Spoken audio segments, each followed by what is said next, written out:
आप सुन रहे थे मेरे साथ पसंदीदा औरत भाग 51। देर रात पृथ्वी अवनी और सुरभि के साथ बैठकर बातें करता रहा और सुरभि को समझाता रहा। अवनी इमोशनल थी और हर बात दिल से फैसले लेती थी, वही पृथ्वी प्रैक्टिकल था और समझदारी से हर फैसला करता था। पृथ्वी ने सुरभि को जितना भी समझाया उससे अवनी अभी भी कहीं ना कहीं असहमत थी और चाहती थी कि सुरभि अनिकेत को एक मौका और दे, क्योंकि अनिकेत बुरा लड़का नहीं था। पृथ्वी समझ गया कि अवनी के सामने सुरभि को समझाने का कोई फायदा नहीं है, इसलिए वह उठा और अंगड़ाई लेते हुए कहा, सुरभि, तुमने रास्ते में मुझसे कहा था ना कि तुम्हें चाय पीनी है। अवनी बहुत अच्छी चाय बनाती है। तुम मुझे यहां से भगाना चाहते हो? अवनी ने पृथ्वी की तरफ देखकर कहा। मैं तो चाहता हूं कि जिंदगी भर तुम मेरे सामने रहो, पृथ्वी ने प्यार से अवनी की तरफ देखकर कहा और फिर अगले ही पल सुरभि की तरफ देखकर कहा, लेकिन तुम्हारी बेस्ट फ्रेंड पहली बार तुम्हारे घर आई है और उसका चाय पीने का बहुत मन है। पृथ्वी की बात सुनकर सुरभि ने जैसे ही नामी गर्दन हिलाई, पृथ्वी ने उसका पैर पर अपना पैर मारा और सुरभि के मुंह से आह निकली। क्या हुआ, तुम चिल्लाई क्यों? अवनी ने सुरभि की तरफ देखकर पूछा। वो सर में थोड़ा दर्द है ना, इसलिए। सुरभि ने अपना हाथ सर से लगाकर कहा। देखा, बेचारी इतनी टेंशन में है कि इसका सर दर्द करने लगा, इसलिए मैं कह रहा था कि तुम्हें इसके लिए चाय बनानी चाहिए, पृथ्वी ने मासूमियत से कहा। ठीक है, मैं बनाती हूँ, अवनी ने उठते हुए कहा और वहां से चली गई। अवनी के जाते ही सुरभि ने उठकर एक घूंसा पृथ्वी की बाह पर मारा और कहा, स्टूपिड, इतनी जोर से क्यों मारा? पृथ्वी ने सुरभि की टी शर्ट का कोना पकड़ा और उसे बालकनी की तरफ लेकर आया। सुरभि पृथ्वी के सामने खड़ी थी। पृथ्वी कुछ देर खामोश रहा और फिर कहा, आप मेरी बात ध्यान से सुनो। अवनी के सामने मैं तुम्हें ये सब नहीं कह सकता, वरना वो मुझे ही विलन समझने लगेगी। जितना तुमने बताया उसके बाद मैं बस यही कहूंगा कि तुम्हें अनिकेत को छोड़कर अपनी लाइफ में आगे बढ़ जाना चाहिए। देखो, हम लड़कों में एक खासियत होती है, अगर हमें सच में किसी से शादी करनी है और उसके साथ रहना है तो हम उसके लिए वो सब करेंगे। अगर हमें किसी से शादी नहीं करनी तो फिर हम उसे इधर उधर के बहाने देंगे, सामने वाले के सामने ऐसी बातें रख देंगे जिससे सामने वाला खुद ही हमें छोड़ दे, या फिर मजबूरी बताकर हम उन्हें छोड़ देते हैं। मैं ये नहीं कहूँगा कि अनिकेत गलत लड़का है, लेकिन हाँ, वो तुम्हारे लायक नहीं है। सुरभि ने सुना तो उसकी आंखों में नमी उभर आई और उसने कहा, तू कौन है मेरे लायक? पृथ्वी खामोशी से सुरभि की आंखों में देखता रहा और फिर बहुत ही सधे हुए स्वर में कहा, जो तुम्हें कभी बदलने की कोशिश ना करे, तुम जैसी हो वैसी एक्सेप्ट करे, जो तुम्हारी अननोइंग पर्सनैलिटी के साथ भी खुशी खुशी रह सके और जो बहुत शांति से तुम्हें झेल सके। एक सही लड़का कभी तुम्हें तुम्हारे बेटरमेंट के लिए बदलना चाहेगा, ना कि अपने कंफर्ट के लिए। तुम ऐसा लड़का डिजर्व करती हो सुरभि, जिससे तुम्हारी मेहनत की कद्र हो और जो तुम्हें हर सिचुएशन में संभाल सके। ऐसा लड़का इस दुनिया में नहीं है, सुरभि ने मायूसी से कहा। हाँ, तुम्हारे साथ बहुत ही सब्र वाला बंदा चल सकता है, वरना हरकतें तो तुम्हारी मार खाने वाली है, पृथ्वी ने मुंह बनाकर कहा और अपनी बाह सहलाई, जिस पर कुछ देर पहले सुरभि ने जबरदस्त मुक्का मारा था। सुरभि ने सुना तो पृथ्वी को घूर कर देखा और कहा, तुम मेरा मजाक उड़ा रहे हो? अरे नहीं, मैं तो बस सच्चाई बता रहा हूं। बच गया बेचारा अनिकेत, पृथ्वी ने सुरभि को छेड़ते हुए कहा तो सुरभि खिंचकर जाने लगी। पृथ्वी ने उसकी टी शर्ट का कोना पकड़कर फिर उसे रोका और कहा, अरे मजाक कर रहा हूं मैं। ये तुम बार बार मेरी टी शर्ट क्यों पकड़ते हो? मेरे हाथ में क्या कांटे लगे हैं? सुरभि ने पलटकर कहा।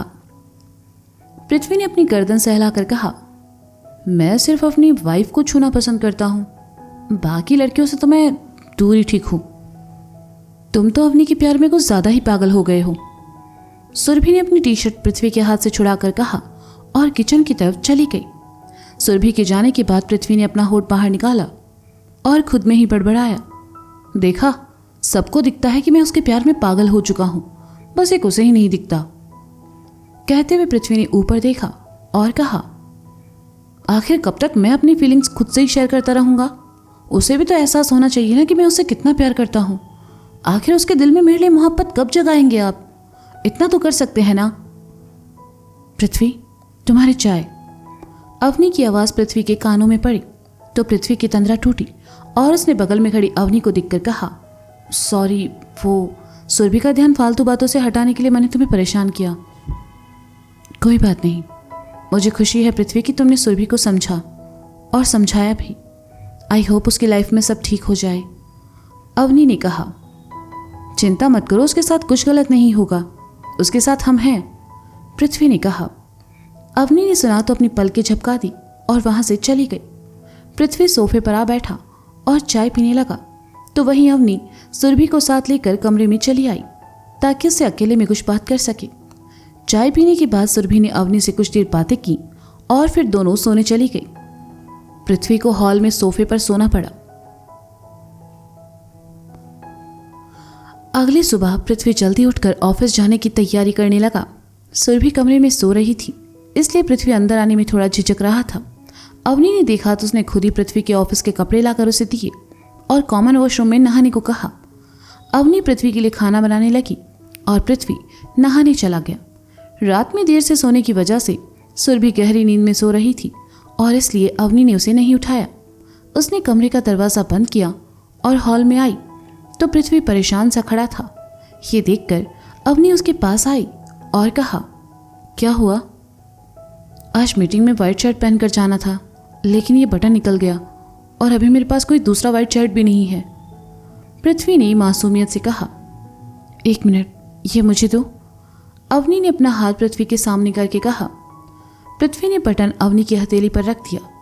वह बटन हाथ में लेकर टेबल की तरफ गई और दराज में रखा सुई धागा ले आई। अवनी एक बार फिर पृथ्वी के सामने चली आई, लेकिन पृथ्वी की हाइट ज्यादा होने की वजह से अवनी टूटे हुए बटन तक नहीं पहुंच पा रही थी। पृथ्वी ने अवनी से रुकने का इशारा किया और पास ही पड़ी छोटी कुर्सी को अपने पैर से अवनी की तरफ कर दिया और उसे उस पर खड़े होने का इशारा किया। अवनी कुर्सी पर आ खड़ी हुई और अब वह आराम से उस बटन को लगा सकती थी। पृथ्वी अपनी सांसें रोककर खड़ा था और अवनी खामोशी से उसके शर्ट का बटन लगा रही थी। अवनी ने जितनी देर बटन लगाया, पृथ्वी अपलक उसे दिखता रहा। अवनी का उसके इतना करीब होना उसकी धड़कनें बढ़ाने के लिए काफ़ी था और जैसे ही अवनी ने धागा तोड़ने के लिए अपना मुंह बटन की तरफ बढ़ाया, पृथ्वी की तो सांसें ही रुक गई। अवनी ने धागा तोड़कर पीछे होते हुए कहा, हो गया। पृथ्वी कुछ बोल नहीं पाया। अवनी ने जैसे ही कुर्सी से पैर नीचे रखा, लड़खड़ाई और उसका सर जा टकराया पृथ्वी के सीने से और उसी के साथ उसके होठों की छाप भी पृथ्वी के शर्ट पर जा लगी, जिस पर ना अवनी ने ध्यान दिया ना ही पृथ्वी ने। अवनी जल्दी से पृथ्वी से दूर हटी और कहा, मैं तुम्हारा नाश्ता लेकर आती हूँ। पृथ्वी मुस्कुरा उठा और अवनी वहां से चली गई। पृथ्वी ने देखा कि सुरभि जाग चुकी है और कमरे से बाहर आ रही है, तो वह सुरभि से गुड मॉर्निंग बोलकर कमरे के अंदर चला गया। पृथ्वी सीधा बाथरूम में आया और अवनी के उस क्लेचर को उठाया जिसे अवनी ने कल उसकी कॉलर पर लगाया था। पृथ्वी ने उसे अपनी जेब में रखा और कमरे से बाहर चला गया। उसने अपना सामान और बैग लिया और बाहर निकल गया। अवनी ने पृथ्वी से नाश्ता करने को कहा, लेकिन वह जल्दी में था, इसलिए अपना टिफिन लेकर चला गया। अवनी ने उसके जाने के बाद दरवाज़ा बंद किया और वापस आई तो पाया कि सुरभि उसे ही देख रही है। अवनी, तुम दोनों के बीच सब ठीक है ना? सुरभि ने एकदम से कहा।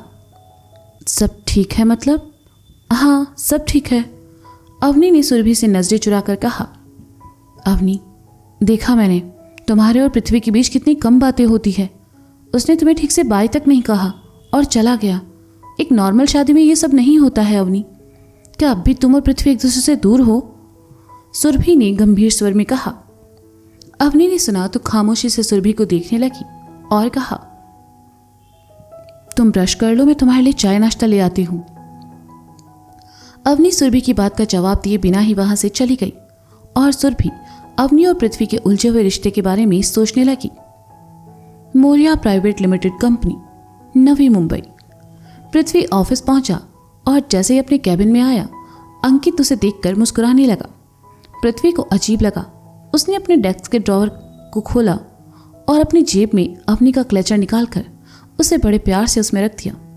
उसी ड्रॉवर में अवनी की लिखी वो चिट भी रखी थी जो पहली बार अवनी ने खाने के साथ पृथ्वी के टिफिन में रखी थी। पृथ्वी ने ड्रॉवर बंद किया और पलटा तो कशिश भी उसे देखकर मुस्कुरा उठी। मनीष और तान्या भी ऑफिस नहीं आए थे। पृथ्वी को नहीं समझ आया कि दोनों क्यों मुस्कुरा रहे हैं। उसने अंकित से कहा, ये लड़कियों की तरह मुस्कुराना बंद करो और कपूर ग्रुप की फाइल मुझे दो। आज उनके साथ मेरी मीटिंग है। वो उनके ऑफिस में ही है, कुछ करेक्शन के लिए भेजी है, अभी आ जाएगी और जैसे आती है मैं तुम्हें देता हूँ, अंकित ने कहा और फिर मुस्कुराने लगा, क्योंकि सुबह सुबह से पृथ्वी के शर्ट पर लिपस्टिक का निशान देखने को जो मिल रहा था। तुम्हारी तबीयत तो ठीक है ना? पृथ्वी ने हैरानी से पूछा। अंकित ने कुर्सी घुमाई और अपने लैपटॉप की तरफ पलटकर कहा, हाँ मैं बिल्कुल ठीक हूं, पर लगता है तुम कुछ ठीक नहीं हो। वैसे मैंने सोचा नहीं था तुम इतने रोमांटिक भी हो सकते हो। रोमांटिक? पृथ्वी ने चौंक कर कहा। अंकित ने कुछ नहीं कहा, बस मुस्कुराते हुए अपना काम करने लगा। ये देखकर पृथ्वी ने उसके सर पर एक चपत लगाई और कहा, मैं देख रहा हूं आजकल तुम्हारा ध्यान ऑफिस के कामों से कम और फालतू बातों में ज्यादा लग रहा है। लंच के पहले वो फाइल मुझे चाहिए। कहकर पृथ्वी वहां से चला गया। पृथ्वी के जाते ही कशिश ने कहा, सर आपने सर को बताया क्यों नहीं उनकी शर्ट पर लिपस्टिक का निशान लगा है? ऑफिस में सब दिखेंगे तो क्या सोचेंगे? अंकित ने कुर्सी घुमाई और कशिश की तरफ पलटकर कहा, कल जब तुम्हारे पूकी पृथ्वी सर अपनी कॉलर पर अपनी वाइफ का क्लेचर लगाकर घूम रहे थे तब तुम्हें यह ख्याल क्यों नहीं आया? ओह हाँ, कशिश ने कहा, अब तो पूरे ऑफिस को पता चलना चाहिए कि हमारे खड़ूस पृथ्वी की जिंदगी में भी कोई है। अंकित ने कहा तो कशिश हंस पड़ी और फिर दोनों अपना अपना काम करने लगे। पृथ्वी अपने कैबिन से बाहर निकला और वॉशरूम की तरफ बढ़ गया। पृथ्वी शीशे के सामने आया और हाथ धोते हुए खुद में ही बड़बड़ाने लगा, अंकित मुझे देखकर हंस क्यों रहा था और उसने ये क्यों कहा कि मैं बहुत रोमांटिक हूं? हाँ मैं हूं, लेकिन ऑफिस में मैंने ये सब किसी को नहीं दिखाया। फिर उसने, कहते हुए पृथ्वी ने जैसे ही सामने शीशे में खुद को देखा, उसकी नजर अपनी शर्ट पर लगे निशान पर पड़ी तो वह परेशान हो गया। पृथ्वी ने उसे हटाने का सोच, लेकिन सफेद शर्ट थी और हटाने की कोशिश की तो शर्ट खराब हो जाएगी। पृथ्वी उलझन में पड़ गया और बड़बड़ाया, ये तुमने क्या किया अवनी? अब मैं ये लेकर मीटिंग में जाऊं? हाँ, उससे पहले मुझे ऑफिस वालों को फेस करना होगा, जयदीप सर को फेस करना होगा, लेकिन ये अच्छा लग रहा है मेरी शर्ट पर। कहते हुए पृथ्वी शीशे की तरफ पलटा, अपने बालों को सही किया और शर्ट पर लगे लिपस्टिक के निशान को छुपाना था, इसलिए पृथ्वी ने अपना हाथ वहां रख लिया और बाहर चला आया। पृथ्वी अपने सीने पर हाथ रखे हुए जयदीप के कैबिन की तरफ आया। सभी पृथ्वी को ही देख रहे थे कि वह अपना हाथ सीने पर रखकर क्यों चल रहा है। हर गुजरते दिन के साथ पृथ्वी अजीब हरकतें कर रहा था और सभी उसे देखकर कभी हैरान होते तो कभी खुश होते। पृथ्वी ने जयदीप के कैबिन का दरवाजा खटखटाया। यस कम इन, अंदर बैठे जयदीप ने कहा। पृथ्वी दरवाजा खोलकर अंदर आया। उसे देखकर जयदीप ने कहा, क्या बात है पृथ्वी, आज तुम बिल्कुल टाइम से आए हो। अपने सीने पर हाथ रखे पृथ्वी ने हामी भरी तो जयदीप ने मन ही मन कहा, ये इसने सीने पर हाथ क्यों रखा है? क्या ये मेरे साथ पोलाइट बनना चाहता है? हो, लगता है इसने कल जो किया उसके लेकर शायद ये शर्मिंदा है। अब इसमें क्या शर्मिंदा होना पृथ्वी, लेकिन ठीक है, तुम्हें गिल्ट है तो मैंने तुम्हें माफ किया, लेकिन तुम्हें इतना पोलाइट भी नहीं होना था मेरे सामने। सर सर, पृथ्वी ने पहले धीरे से और फिर जोर से कहा तो जयदीप की तंद्रा टूटी और वह अपने ख्यालों से बाहर आया। हाँ हाँ पृथ्वी, अरे तुम खड़े क्यों हो, बैठो ना, जयदीप ने कहा। पृथ्वी ने कुर्सी खिसकाई और उस पर आ बैठा। जयदीप ने देखा अभी भी उसका हाथ सीने पर ही है तो उसने कहा, अरे ठीक है, मैं समझ सकता हूं तुम कल के लिए शर्मिंदा हो, अब बस भी करो, इतना गिल्ट अच्छा नहीं होता। पृथ्वी ने सुना तो उसकी नजर अपने सीने पर पड़ी और उसे समझते देर नहीं लगी कि जयदीप उसे गलत समझ रहा है, इसलिए उसने कठोर स्वर में कहा, मुझे कोई गिल्ट नहीं है, अगर दोबारा भी मुझे किसी मीटिंग को छोड़कर जाना पड़े तो मैं चला जाऊंगा, अगर बात मेरी वाइफ की हो। जयदीप ने सुना तो बेचारे के ख्यालों का बुलबुला मन में फूटकर चूर चूर हो गया और उसने कहा, तो फिर तुमने अपने सीने पर यह हाथ क्यों रखा है? मेरी मर्जी, पृथ्वी ने कहा। दर्द है क्या? जयदीप ने पूछा। सर, क्या आप मुझे आज का शेड्यूल बताएंगे?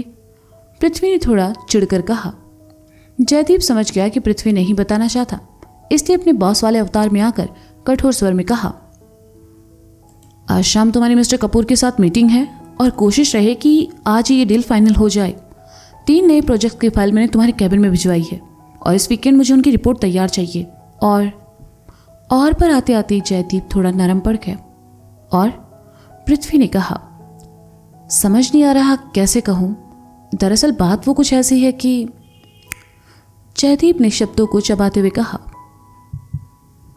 आप ये कहना चाहते हैं कि मैं देसाई ग्रुप में जाकर मिस प्राची देसाई से कल के लिए माफ़ी मांगूं, ताकि आपकी और देसाई सर के बीच के बिजनेस रिलेशन खराब ना हो? पृथ्वी ने सहजता से कहा। जयदीप ने सुना तो हैरानी से कहा, तुम दिमाग भी पढ़ लेते हो क्या? I mean, तुम्हें कैसे पता मैं यही कहने वाला हूं? पृथ्वी उठा और कहा, क्योंकि एक अच्छाई की मूर्त मेरे घर में भी है और मेरे साथ रहती है।